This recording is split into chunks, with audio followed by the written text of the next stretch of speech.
A paz do Senhor, meu irmão, a paz do Senhor, minha irmã.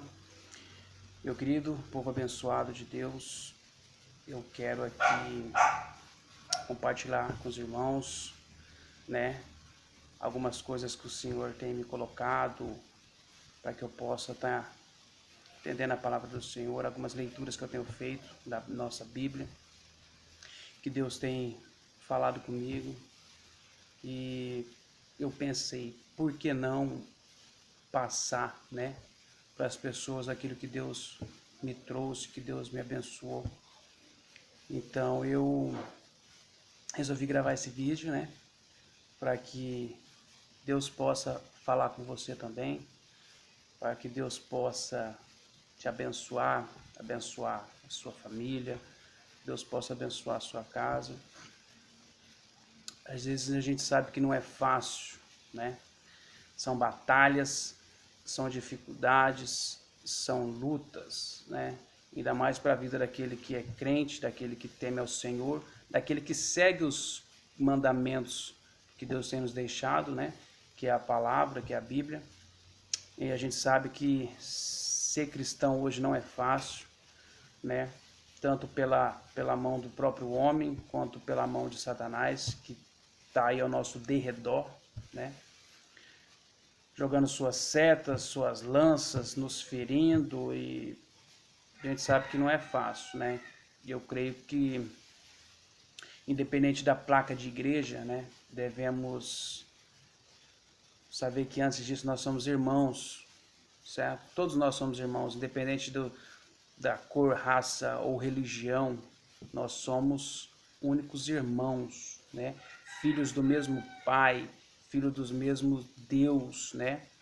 Filho do mesmo Senhor. Então, eu creio que independente disso, nós temos que nos unir, nos abraçar, nós temos que amar um ao outro, né? Assim como Deus tem nos deixado, assim como Jesus tem nos deixado, né? Nos trouxe a paz, nos trouxe o amor, nos trouxe a mansidão.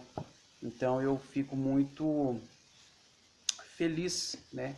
Em certo ponto, que que Jesus tem nos proporcionado, né? Essa graça.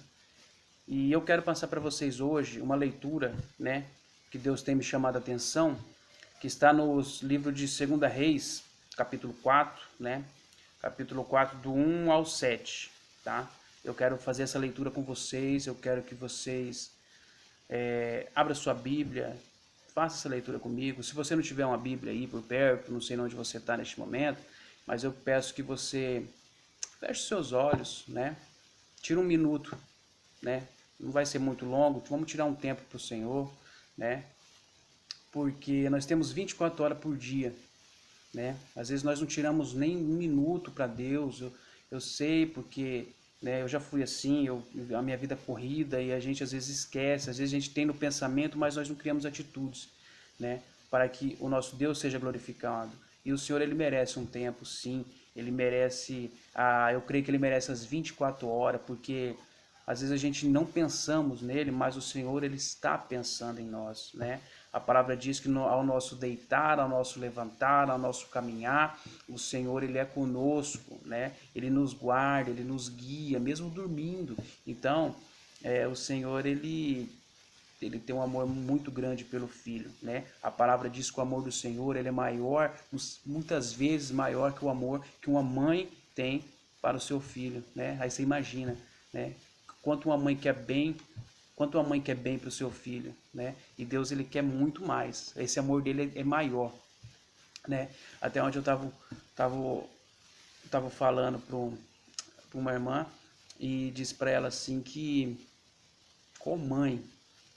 qual é a mãe na face da terra que tem o amor pelo seu filho, que tem essa virtude de ter um amor pelo seu filho? Qual é a mãe que entregaria o seu filho para morrer, né, por uma pessoa, por um pecador, por um mendigo, por um estrupador, por um assassino, né? Qual sua mãe que faria isso? Eu acho que nenhum, né? Nenhuma mãe faria isso. E o Senhor, ele fez, né? A palavra de Deus diz que o Senhor, ele nos deu o seu único filho, né? Aquele que ele mais amava, aquilo que ele amava, ele nos deu. para morrer por nós naquela cruz, né? Que hoje está vivo, né? E reina na glória, ao lado direito do Senhor, né? Que pôde nos salvar, que veio para nos salvar. Então eu peço para você que tire esse tempo, faça essa leitura comigo.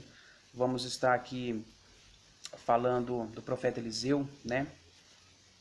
Que aumentando aquele azeite daquela viúva. É uma passagem muito linda da Bíblia. Eu peço que você reflita muito, certo? E depois eu quero estar orando por você, ok? Vamos lá. A palavra de Deus, ela diz assim: certa mulher das mulheres dos discípulos dos profetas chamou Eliseu e dizendo: meu marido, teu servo, morreu, e tu sabes que ele temia o Senhor, e chegado o credor para levar os meus 2 filhos para lhes serem escravos. Naquela época, irmãos, se você tinha uma dívida, eles vinham e eles levavam o que você tinha, certo? Se você não tinha quase mais nada, eles levavam os teus filhos para pagar a sua dívida, certo? Ele pegava os teus filhos e ele ficava como escravo. Eles trabalhavam a vida toda como escravo para que você pagasse a sua dívida, certo? Era uma coisa muito abominável. Então, o esposo dela faleceu, ela tendo 2 filhos, não tinha como ela trabalhar com 2, né? Com 2 filhos pequenos, não tinha como ela trabalhar e ela já estava devendo. Você está me entendendo? A escassez bateu na porta da casa dela. Ela já não tinha mais nada. E ainda por cima vieram para levar aquilo que ela mais tinha. 2 bênçãos que o Senhor tinha dado, que eram os filhos. E eles vieram para tomar os filhos dela, né? Você imagina só o desespero. E no versículo 2 diz assim: Eliseu lhe perguntou: que te hei de fazer? Dize-me o que tu tens em casa. E ela respondeu: tua serva não tem mais nada em casa, senão uma botiva de azeite, uma botija de azeite, né?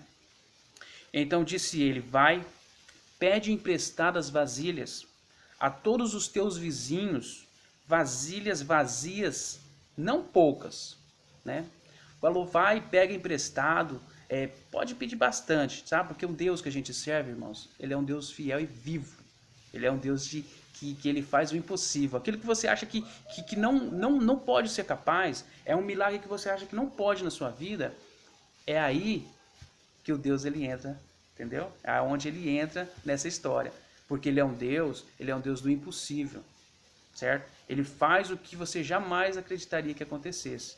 Ele é um Deus que ele entra com milagres, você entende? E esse é o nosso Deus que nós servimos. No capítulo 3 diz assim, no capítulo 4 diz assim: então entra, fecha a porta sobre ti e sobre os teus filhos, e deita o teu azeite em todas aquelas vasilhas, põe a parte que estiver cheia. Capítulo 5. Partiu, pois, ele e fechou a porta sobre si e sobre os teus filhos. Esses lhes chegavam as vasilhas e elas as enchiam. Que maravilhoso, né? A gente tem nos colocado, irmão, a gente tem que nos colocar como se fosse essa viúva, para a gente poder entender a glória que ela estava sentindo naquele momento, né? Para a gente entender o poder que Deus estava fazendo sobre a casa dela naquele momento, né? Você tem que se fechar os seus olhos e imaginar você ali apreciando